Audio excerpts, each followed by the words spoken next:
Bonjour à tous et bienvenue dans cette nouvelle vidéo sur l'analyse des achats dans Koust. Premièrement, où est-ce qu'on va retrouver nos analyses d'achat dans Koust? Eh bien, on va se rendre tout simplement dans l'onglet Rapport situé ici et dans le sous-onglet Analyse des achats. Comme on va le voir ensemble, nous avons plusieurs manières d'analyser nos achats. La première d'entre elles est l'analyse d'achat par catégorie. Le premier prérequis avant de commencer cette analyse est de tout simplement sélectionner évidemment la période sur laquelle nous souhaitons analyser nos achats. Moi j'ai pris une année de référence, donc du 1er janvier au 31 décembre ici. Comme vous le voyez, je vais avoir un premier graphique qui va me permettre de rapidement connaître mon 80-20. Le 80-20 c'est quoi? Ça va être tout simplement de mettre en évidence les catégories de produits qui représentent finalement 80% de mes achats. Ici, elles sont matérialisées par des colonnes en vert.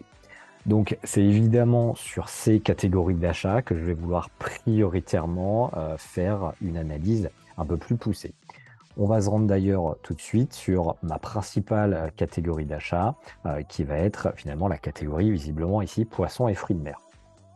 En rentrant sur cette catégorie, je vais avoir finalement une première répartition de mes achats par fournisseur. Au sein de cette catégorie, ici, je constate que 27% de mes achats dans cette catégorie de produits sont faits chez Metro.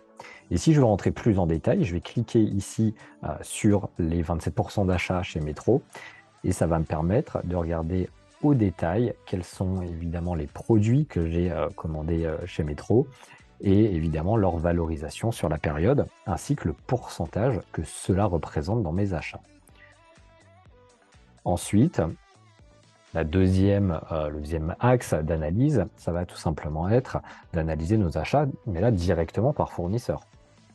Et là, comme vous le voyez, j'ai de la même manière une répartition graphique qui vient classer mes fournisseurs où j'ai le plus grand nombre d'achats vers ceux où j'ai la moins grande valorisation d'achat. Ici, par exemple, chez Promocash, je vais rentrer au détail car c'est mon principal fournisseur. Je constate que j'ai notamment 27% de mes achats pour la catégorie épicerie. Et de la même manière, si je clique dessus, je vais retrouver les produits qui sont concernés dans ces achats, leur valorisation sur la période et évidemment le pourcentage que cela représente. Enfin, vous avez évidemment ici le volume d'achat, j'ai envie de dire, au détail de chacun de vos produits sur la période sélectionnée précédemment. Ça vous permet de voir aussi rapidement où est-ce que vous avez sur cette période-là des augmentations de prix, voire des baisses. Ici, si je veux par exemple regarder rapidement, je peux cliquer sur le produit, je retrouve finalement tout l'historique de mes achats et donc on vous indique les différents tarifs qui ont été finalement proposés sur ce produit tout au long de l'année. Voilà globalement pour la partie analyse des achats.